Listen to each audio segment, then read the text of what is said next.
Back to the channel. I want us to use this simple simultaneous equation to further understand how to treat simultaneous equations and also see common mistakes students make when solving simultaneous equations. I'll be glad you pause this video, take a look at it before coming back to see my solution. That said, let's get into class. Our question wants us to solve these simultaneous equations where x plus y is equals to 2, 3x minus 2y is equals to 1. Let's label this equation 1 and label this equation 2. Now, the first mistake I see students make is getting confused about which method to use. There are three primary methods you can use. The first is substitution method, second is elimination, and the third is a graphical method. There are other methods you can use like Gaussian, but those are out of the scope of this lesson.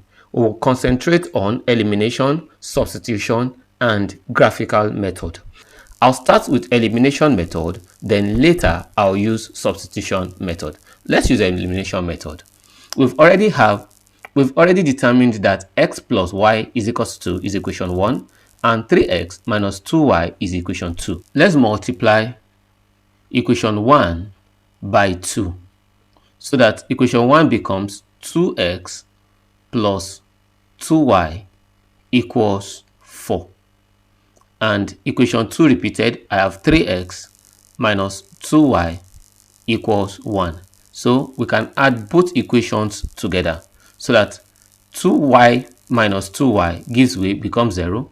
2x plus 3x, that's 5x equals 5. Now, x of course will equals to 5 divided by 5, which is equals to 1. Now, let me talk about another error students do make. When multiplying by 2, remember we multiplied equation 1 by 2. When multiplying by 2, some students will only multiply the right hand side and leave the left hand side alone. Don't make such mistakes. If you do that, you get it wrong. Another common error you'll find students make is not actually multiplying by the right number. Here I chose 2. I chose 2 because I needed to eliminate y. If I was going to eliminate x, I would have multiplied by minus 3. But that could get a little bit complicated, so I chose 2. Now I've gotten my x to be equals to 1. If x is equals to 1, then x plus y we say is equals to 2. We'll substitute for 1. 1 plus y is equals to 2. So that y now is equals to 2 minus 1, which is equals to 1. So my y obviously is equals to 1.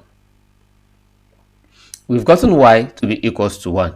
Can we try substitution method? Once again, we have that our x plus y is equals to 2, and we have 3x minus 2y is equals to 1. We'll call this equation 1, and we'll call this equation 2. Using substitution method, I'll prefer to substitute, then we need to make either x or y the subject of the formula. Making y the subject of formula in equation 1, we'll be saying that y will be equals to 2 minus x. Now we'll now substitute, like the method says, we are substituting. We'll now substitute for y in equation 2.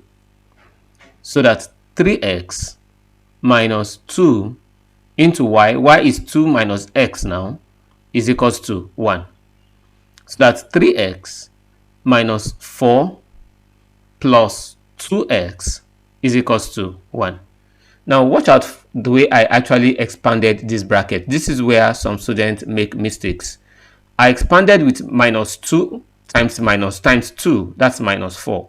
But minus 2 times minus x, that's plus 2x. Don't get confused with signs. So that 3x, collecting like terms, plus 2x equals 1 plus 4. 4 will cross the bracket to become positive. Minus 4 crosses the bracket to become positive. So that 5x is equals to 5, which implies that my x once again is equals to 5 over 5, which is equals to 1. Now, if x is equals to 1, Again, we have to substitute because we're using substitution method. This time around, let's substitute with equation 2. We have 3x minus 2y is equals to 1. And 3 now into x is equals to 1 minus 2y is equals to 1. 3 minus 2y is equals to 1. Minus 2y is equals to 1 minus 3, collecting like terms. Minus 2y obviously is equals to minus 2. Y is equals to minus 2 over minus 2.